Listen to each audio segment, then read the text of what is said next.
Voilà, donc ça peut arriver.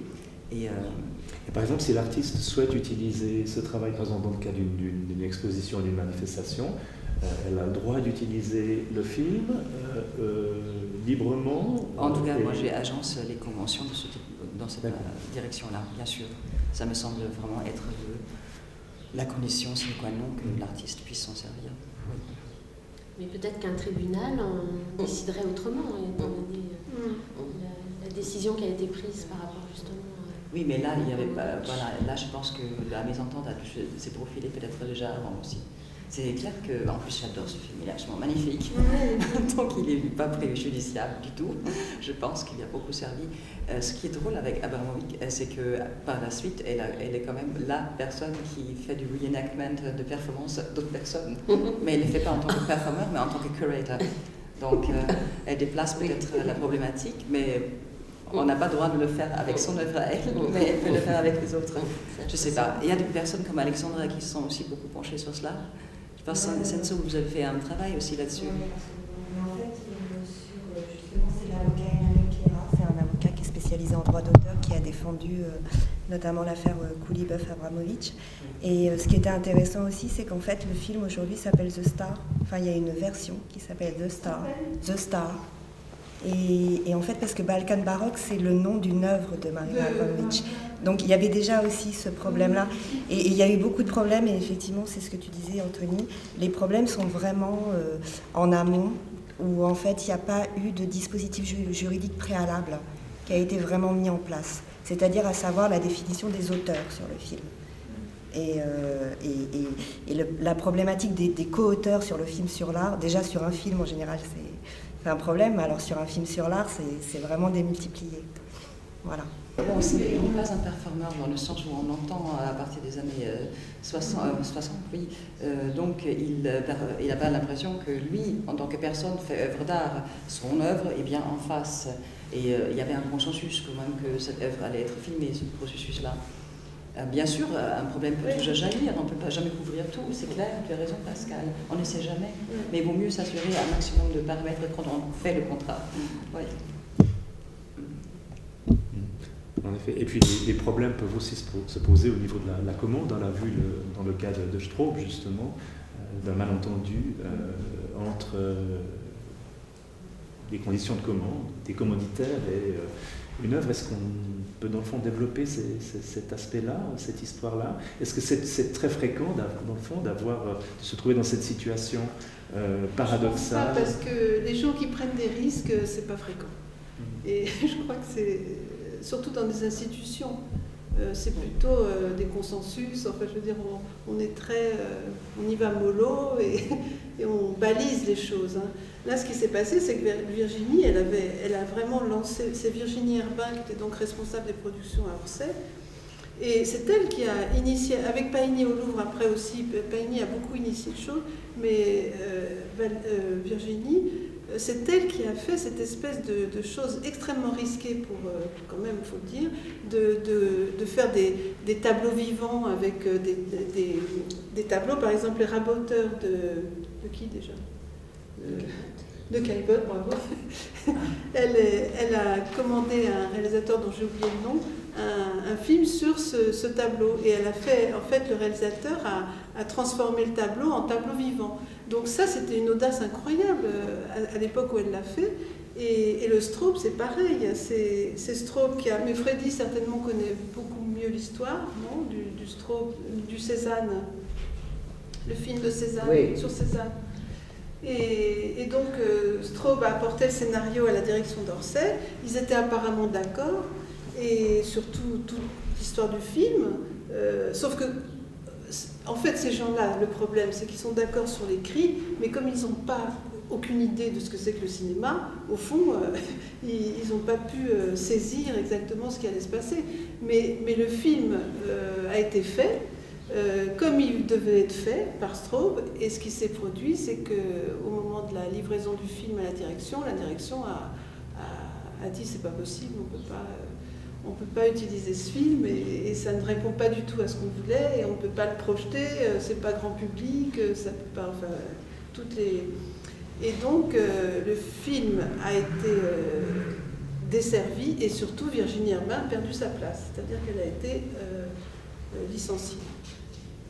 Ce qui est quand même, ça aussi, un fait important dans la mesure où le film est le film de l'histoire du film sur l'art.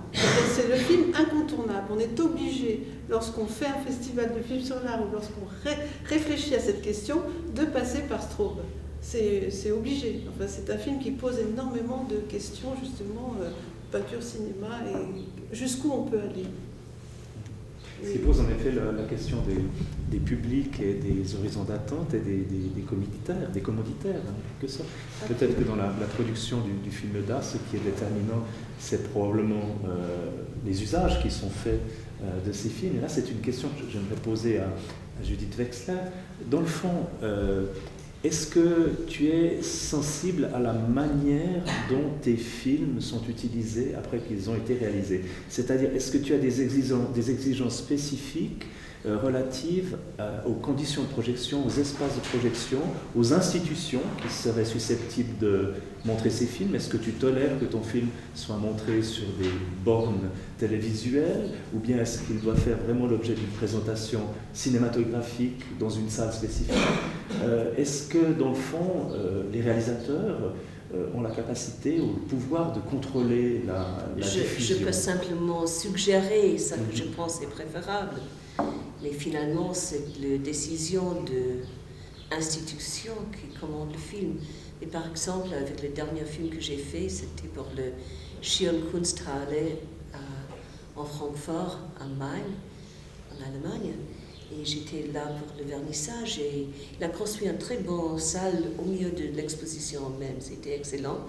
Mais la projection était très mal. J'ai dit non, c'est pas l'exemplaire que vous avez fait de le master n'est pas assez bon. Alors il a refait le lendemain. Bon, c'était très bien. Il voit, bon, que ça coûte quelque chose, mais il voit, bon, on peut faire mieux que ça. Mais ça, c'est vraiment une question d'institution. On veut toujours que ça sera la meilleure épreuve qu'on peut avoir. Mais plusieurs fois, c'est dans une, comment dire, bouclée, parce qu'on peut voir une séance après l'autre, et la qualité n'était pas tellement bien, mais on peut le voir tout le temps. Bon, donc, je n'ai pas de contrôle, finalement, de ça. Mais je suis très consciente que ça, c'est une film pour un grand public. Mais quand même, par exemple, avec les 3 films, par exemple, de Callahan, de Siska, de Johns, que nous avons fait tout à fait indépendamment d'une exposition. Après, tous les 3 films sont utilisés beaucoup par beaucoup des musées qui a des expositions des 3 artistes, et on veut toujours utiliser les films, même que ce n'était pas fait pour une exposition comme ça. Bon, c'est préférable dans le sens qu'il n'y a pas des commissionnaires qui disent qu'ils veulent ça et ça. Ça, c'est le pire. Quand l'institution qui ne connaît pas beaucoup sur les films sur l'art pense qu'il sait savoir quelque chose, il imposait une vision qui ne marche pas du tout. Et j'ai cette expérience aussi. Ça, c'est le plus pire. Et finalement, le film, j'ai le sens au fin que ce n'est pas mon film. Parce qu'il a changé beaucoup de demandes, les changements. De temps en temps, je demande, je ne veux pas que mon nom sera dans ce film si vous faites les changements. Et au point de vue de l'institution, qui sont tellement conservatifs, je vois ça, par exemple, le film que j'ai fait sur Manet pour le Metropolitan Museum à New York. J'ai commissionné de la musique. Toujours, je travaille avec les compositeurs, maintenant toujours avec le même compositeur. Dans ce temps-là, j'aime beaucoup la musique qu'il a fait, mais Philippe de Montebello déteste la musique. Dans quelle partie? Il lui dit non, on doit utiliser Gaieté parisienne. Oh. Pour un film sur Manet. Je dis non, j'étais vraiment malade quand il me dit ça. Je dis non, je ne peux pas faire. Et j'étais assez jeune à ce moment. C'est impossible, c'est pas le sens de Manet du tout. Il était assez révolutionnaire et la musique est tellement populaire, mais c'est rien à voir avec mon sens de cette peinture. Ce peintre, finalement, il y a quelques compromis. Le compositeur a fait quelque chose de nouveau, mais j'ai dit non. J'ai pensé, je me souviens à ce moment, je suis allée à la toilette parce que J'étais vraiment malade de cette suggestion. Je pense peut-être que je peux faire Harry Curie. Je suis big parce que je ne peux pas le supporter. On peut arriver à ces moments avec les institutions qui sont tout à fait insupportables pour une réalisatrice. Je ne veux pas donner le sens « tout va bien tout le temps ». Bon, j'ai plusieurs problèmes avec quelques de mes films. Je préfère penser des films qui étaient très bien marchés. On a beaucoup parlé pour l'instant de diffusion des films à l'intérieur même des musées. Il y a un certain nombre de festivals de films sur l'art qui sont étroitement associés à des musées, d'autres qui sont plutôt des festivals autonomes. Dans le fond, pourquoi diffuser quel est l'intérêt d'un festival consacré aux films sur l'art? Qu'est-ce que ça produit?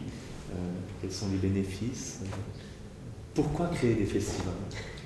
On doit demander de Gisèle. Question qu'on peut poser à Pascal. Il y a une question historique. Je pense que c'est plutôt Gisèle. Pourquoi des festivals? Pourquoi? Attendez. Non, mais en fait, je n'ai jamais réfléchi à la question. Bon, de temps en temps, c'est le seul moyen de montrer les films sur l'art. C'est seulement le festival. Bon, c'est pas assez parce qu'il y a très peu de gens qui viennent finalement. Mais s'il n'y a pas un diffuseur, s'il n'y a pas un musée, c'est seulement dans les festivals qu'on peut le voir. Ou à la télévision? Les télés, quand on a la chance de le prendre. Mais les télés, généralement, sont tellement conservatives. C'est ça qu'ils veulent. Et en Amérique, maintenant, il y a très peu de films sur l'art qui sont diffusés. Très peu. J'aimerais bien entendre Pascal. C'est vrai que nous, on a une double politique. On programme régulièrement des films sur l'art, puisqu'il y a évidemment cette petite salle audiovisuelle, mais dont les conditions de projection ne sont pas optimales. C'est vrai que dans l'auditorium, les conditions sont bien meilleures. Donc on a une programmation régulière. Et puis je pense que les journées justement internationales du film sur l'art, c'est l'occasion de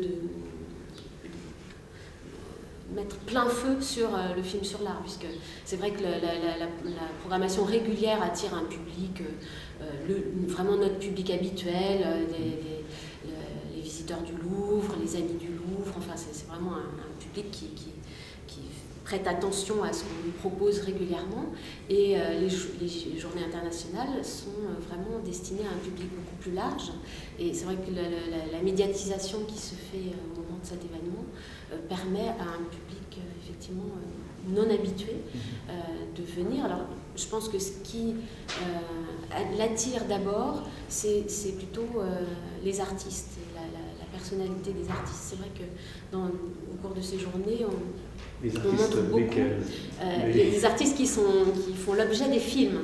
Voilà. Et je pense que les personnalités, si on veut s'adresser à un public large, parce que moi j'ai des contraintes très très fortes en termes de fréquentation. Comme je le disais tout à l'heure, on a une très grande salle de 450 places, et les films sur l'art dans une salle comme ça, c'est très très compliqué, parce que si on sort vraiment des sentiers battus, c'est-à-dire les films sur les périodes historiques qui concernent les collections du Louvre, on a beaucoup de mal. C'est vrai que tout ce qui est art contemporain, c'est très compliqué. Et le seul moyen pour nous de montrer ces films, c'est effectivement de les projeter dans un cadre festival, justement, qui propose toutes sortes de regards.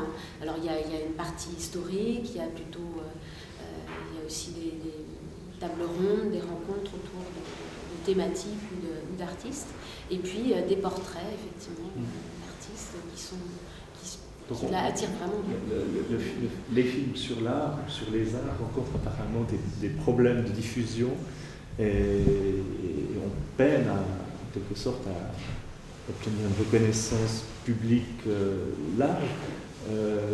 Gisèle en a fait l'expérience en ayant lancé une revue, qui est un autre moyen de diffusion en quelque sorte du genre. Et est-ce que tu pourrais nous parler brièvement de cette tentative de médiatisation du film? Mais j'ai trouvé une réponse possible. À pourquoi un festival? En fait, ça rejoint toujours la même idée que j'ai depuis toujours, c'est-à-dire